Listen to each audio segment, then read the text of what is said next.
నమస్తే. Welcome to V5 news. నేను మీ జర్నలిస్ట్ సతీష్ యాదవ్. నిన్న మధ్యాహ్నం మేడిగడ్డ బ్యారేజ్ నిర్మాణ సంస్థ ఎల్ఎన్టీ కార్యాలయంలో భారీ అగ్ని ప్రమాదం జరిగింది. మేడిగడ్డ బ్యారేజ్కి దాదాపుగా 1 కిలోమీటర్ దూరంలో ఎల్ఎన్టీ మెయిన్ కార్యాలయం ఉంటుంది. అందులో భారీ అగ్ని ప్రమాదం జరగడంతో ఈ అగ్ని ప్రమాదంలో మేడిగడ్డ బ్యారేజ్ సంబంధించి నిర్వహణకు సంబంధించి కీలకమైనటువంటి డాక్యుమెంట్లు, రికార్డులు, కంప్యూటర్లు కూడా పూర్తిగా దగ్ధమయ్యాయి. దాదాపుగా 12 గదులు మొత్తం పూర్తిగా అగ్నుతికి ఆయినటువంటి పరిస్థితి. మరి ఈ ప్రమాదం దురదృష్టకరంగా జరిగిందా లేదంటే ఎవరైనా ఉద్దేశపూర్వకంగా చేసడంపై కూడా ఇప్పటికే పోలీసులు కేసు నమోదు చేసుకొని అయితే దర్యాప్తు చేస్తున్నారు. ఇప్పటికే ఇటు మేడిగడ్డ బ్యారేజీ, అదేవిధంగా సుందిల్ల, అన్నారం సంబంధించి కూడా ఒక చర్చ జరుగుతుంది. మరి యొక్క ప్రాజెక్టులో కూడా నిర్వహణ లోపం జరిగింది. దీంతో పెద్ద ఎత్తున కూడా ప్రజాధనం దుర్వినియోగం అయిందంటూ కూడా ఒకవైపు చర్చ నడుస్తున్న సమయంలో మరి ఇక్కడ కీలకమైనటువంటి డాక్యుమెంట్స్ అన్నీ కూడా పూర్తిగా దగ్ధమైనవి కాబట్టి మరి ఎవరైనా ఉద్దేశపూర్వకంగా కుట్రపూరితంగానే ఈ యొక్క అగ్ని ప్రమాదం చేశారంటూ కూడా ఒక రాజకీయంగా అయితే మాత్రం చర్చకైతే దారితం చేసుకోవచ్చు. ఎందుకంటే తెలంగాణలో కాంగ్రెస్ గవర్నమెంట్ ఏర్పడకంటే ముందు అసెంబ్లీ ఎన్నికలు వచ్చిన టైంలోనే మరి కాళేశ్వరం ప్రాజెక్ట్ సంబంధించి మరి దాదాపు 90,000 కోట్ల వ్యయంతో కూడా నిర్మాణం చేపట్టారు. మన కాళేశ్వరం ప్రాజెక్టులో భాగంగా ఇటు మేడిగడ్డ బ్యారేజ్, అన్నారం, సుందిల్ల ప్రాజెక్టుల నిర్మాణం అయితే జరిగింది. మరి అసెంబ్లీ ఎన్నికలకు దాదాపు ఒక వారం రోజుల ముందు మరి మేడిగడ్డ బ్యారేజీ మరి కుంగుబాటు జరిగింది. మరి అందులో పిల్లర్ నెంబర్ 20, 21, 22లో కూడా మొత్తం పూర్తిగా కుంగుబాటు జరగడంతో మరి అక్కడ నిర్వహణ పైన లోపం జరిగింది. అక్కడ పెద్ద ఎత్తున కూడా ప్రజాధనాన్ని దుర్వినియోగం చేశారు. మరోవైపు ఇటు అన్నారం బ్యారేజ్ కూడా బుంగబడింది.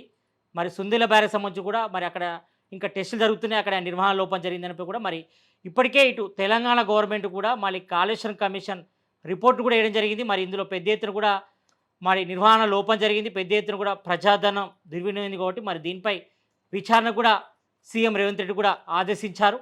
మరి ఇందులో రిటైర్డ్ జస్టిస్ పీసీ ఘోష్ నేతృత్వంలో కూడా ఒక ఏకసభ్య కమిటీ మరి కమిషన్ రిపోర్ట్ కూడా ఇచ్చింది. ఇప్పటికే హైకోర్టులో ఒకవైపు విచారణ కూడా కొనసాగుతుంది. మొన్ననే హైకోర్టు ఒక తీర్పును కూడా ఇచ్చింది. మరి పీసీ ఘోష్ ఇచ్చినటువంటి కమిషన్ రిపోర్టు చట్టబద్ధమే, కానీ ఈ కమిషన్ ఇచ్చిన రిపోర్ట్ ఆధారంగా ఎక్కడ కూడా చర్యలు తీసుకోవడం కూడా చెప్పింది. మరి ఇందులో మరి ఎవరెవరు శిక్ష పడుతుందో చూడాలి. ఎందుకంటే మేజర్గా ఇటు కాళేశ్వరం ప్రాజెక్ట్ అంతా కూడా అప్పుడు సీఎంగా ఉన్నటువంటి కేసీఆర్ కనసంధానంలో జరిగింది. మరి అక్కడ దాదాపు 90,000 కోట్ల ప్రాజెక్టుతో మరి దీని నిర్మాణం జరిగింది. మరి దానిలో భాగంగానే ఇటు మేడిగడ్డ, అన్నారం, అదేవిధంగా సుందీల ప్రాజెక్ట్ నిర్మాణం జరిగింది. మరి అందులో పెద్ద ఎత్తున కూడా ఆ నిర్మాణ లోపం జరిగింది. ప్రజాధనం దుర్వినియోగం నుంచి కూడా మరి చూశారు. మరి దీనిపై ఏ రకమైన చర్యలు తీసుకుంటారో చూడాలి. మరి ఇప్పటికే హైకోర్టులో కూడా ఒకవైపు విచారణ కొనసాగుతుంది.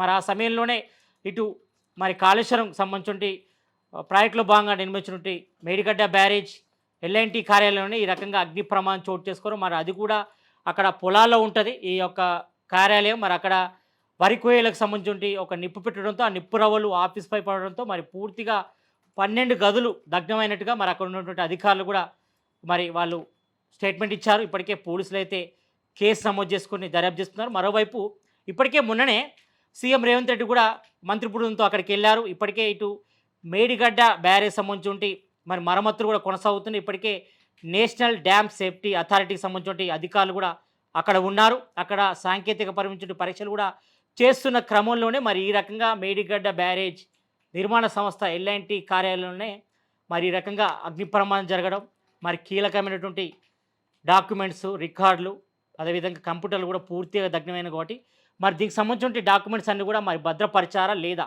దానికి సంబంధించిన పూర్తి ఎవిడెన్స్ మరి అందులో ఉన్నాయి. ఒకవేళ వాటి మొత్తం అవి ఖాళీ బూడిదైతే మాత్రం దీనిపై చర్యలు తీసుకునే అవకాశం లేదు. ఎందుకంటే ఇప్పటికే హైకోర్టులో ఒకవైపు విచారణ కొనసాగుతుంది. మరి ఇప్పటికే ఏసీబీకి విచారిద్దాం అంటున్నారు, లేకపోతే సిబిఐ కూడా రంగంలో దించాలని కూడా రాష్ట్ర ప్రభుత్వం భావిస్తుంది. మరి ఇప్పటికే కేంద్ర ప్రభుత్వాన్ని కూడా ఒక రిక్వెస్ట్ పెట్టింది, సిబిఐ విచారణ చేయాలి. మరి కాళేశ్వరం కమిషన్లో పెద్ద ఎత్తున నిర్మాణ లోపం జరిగింది, పెద్ద ఎత్తున ప్రజాధనం దుర్వినియోగం జరిగింది. మరి గత బీఆర్ఎస్ గవర్నమెంట్లోనే కాళేశ్వరం ప్రాజెక్ట్ నిర్మాణం జరిగింది. మరి అందులో దాదాపు మరి పెద్ద ఎత్తున అవినీతి జరిగిందని ఒక ఆరోపణలే. ఎందుకంటే అప్పుడు ఆర్థిక మంత్రిగా ఒక 2 సంవత్సరాలేమో ఈటల రాజేంద్ర ఉన్నాడు, తర్వాత హరీష్ రావు కూడా వచ్చాడు. కాబట్టి మరి వీళ్ళంతా కూడా మరి కాళేశ్వరం కమిషన్లో పెద్ద ఎత్తున అవినీతికి దారితీసే విధంగా చర్యలు తీసుకున్నారు. మరి నిర్మాణ లోపం జరిగింది. అదేవిధంగా ప్రాజెక్టులో అవినీతి జరిగిన నేపథ్యంలోనే మరి మేడిగడ్డ బ్యారేజీ మరి పిల్లల కుంగుబాటు కానీ, అన్నారం బ్యారేజ్కి బుంగపాడెం కానీ ఇవన్నీ జరిగినాయి. కాబట్టి మరొకవైపు కీలకంగా ఈ కేసులో హైకోర్టులో ఒకవైపు విచారణ జరుగుతున్న సమయంలోనే ఈ రకంగా మరి మేడిగడ్డ బ్యారేజ్ ఎల్ఎన్టీ కార్యాలయంలో ఈ రకంగా అగ్ని ప్రమాదం జరగడం మరి ఒక రాజకీయం అయితే చర్చ అయితే జరుగుతుంది. మరి ఎవరైనా ఉద్దేశపూరితంగా కుట్రపూరితంగానే ఈ అగ్ని ప్రమాదం చేశారు, అందులో కీలక డాక్యుమెంట్స్ కూడా అవినీతికి హావి అవుతాయి కాబట్టి మరి వాటికి సంబంధించినటువంటి రిపోర్ట్స్ మరి హైకోర్టుకు ఇచ్చారా లేదా, లేకపోతే ఆయన భద్రపరచారా లేదా, మరి అవి కూడా కాలి బూడిదైపోయినాయా చూడాలి. మరి ఈ రకంగా ఒకవేళ కాలి బూడిదైతే మాత్రం ఎవరిపైన చర్యలు తీసుకునే అవకాశం లేదు. మరి దీనిపై చూడాలి మరి రాష్ట్ర ప్రభుత్వం ఏ రకంగా ఎంక్వైరీ చేస్తుందో. మరి ఇప్పటివరకైతే పోలీసులు అయితే కేసు నమోదు చేసుకొని దర్యాప్తు చేస్తున్నారు. మరి దీనిలో మాత్రం కుట్రపూరితం అయితే ఉన్నట్టుగా తెలుస్తుంది. మరి ఎవరెవరు కుట్ర పన్నారు, మరి గత బీఆర్ సంబంధించిన నేతలు కుట్ర పన్నారా, లేకపోతే గవర్నమెంట్లో ఉన్నటువంటి కొంతమంది అఫీషియల్ అధికారులే మరి ఈ రకం కుట్రపరితంగా చర్యలు తీసుకున్నారా, మరి మేడిగడ్డ బ్యారేజ్లో మరి కీలక